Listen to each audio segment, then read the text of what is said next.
Hello, this is InfoRights channel. Remember how I told you that whenever a posted worker is crossing the internal border between two member states, he or she is crossing the borders between the legal systems of labor law, social security and taxes? Well, I have to tell you it's a little bit more complicated than it seems, because in all three areas, labor law, social security and taxes, the member states retain their full autonomy when it comes to shaping these legal systems.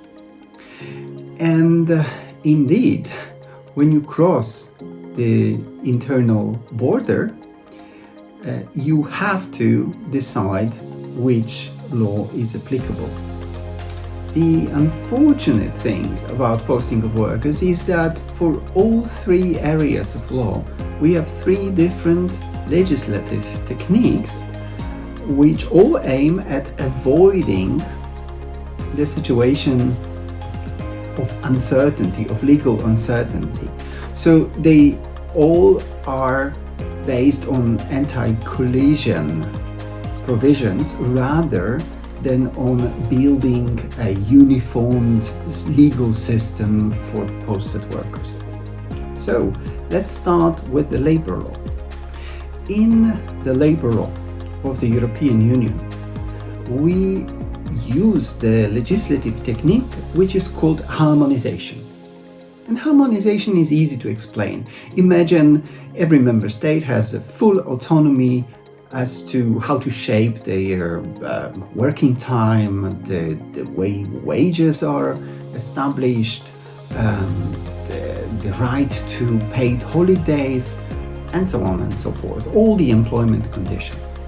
They can do this either by law, legislation, or by collective agreements. And the member states are free to choose also the method of establishing these rules. However, in the European Union, although we don't have one single labor code, thank God we don't have one, we do have some minimum standards which are established usually in the form of directives, whereby we expect all the member states to meet these minimum standards.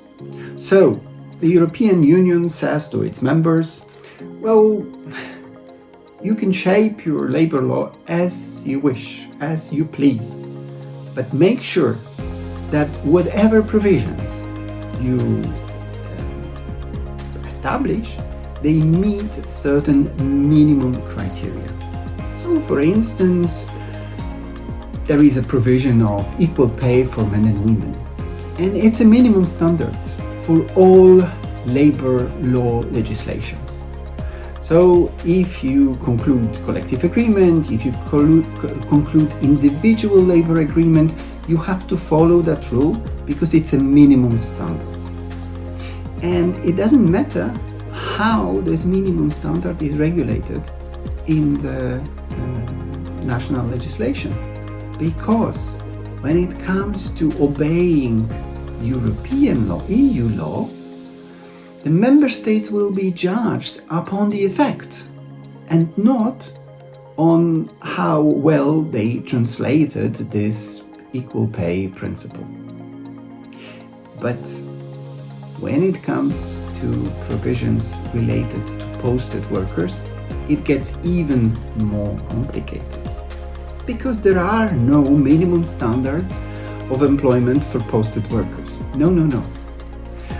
The directive on the posting of workers within the framework of the freedom to provide services requires each member state, to the territory of which the workers are posted from another member state, to impose minimum standards that are envisaged in their legislation in 9 selected areas of labor law, and force the employer, who, let me remind you, is running their activity in another member state, to apply these minimum standards of the receiving member state legislation.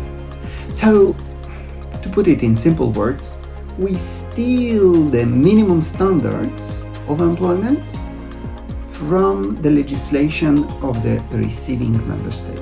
So there are no universal minimum standards of employment for posted workers. When you are posted from France to Germany, you generally should apply French law, with the exception of 9 areas of labor law which you apply from the German law.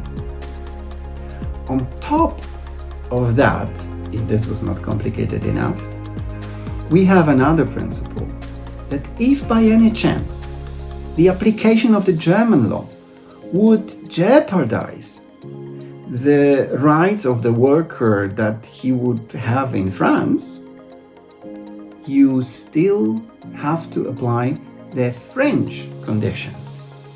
And this principle is called favorability principle. And I think that this is the heart of the Posting of Workers Directive, the favorability principle.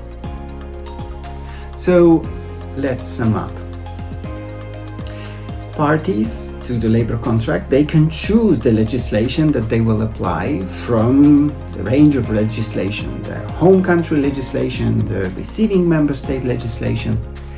That choice, however, is limited by the self-imposing set of rules of the receiving member state legislation, unless applying these rules would be less favorable for the worker than applying the rules of the home member state. And yet another example to illustrate this. If you post a worker, let's say from Poland, a middle wage country, to Germany, a high wage country, these Polish workers, throughout the period of posting, should earn the German remuneration. However, if you're a German company posting your worker to Poland, where wages for doing the same job are a little bit lower, the German worker will retain his or her German remuneration because of the principle of favorability. How cool is that? Stay tuned for more information on InfoRights channel.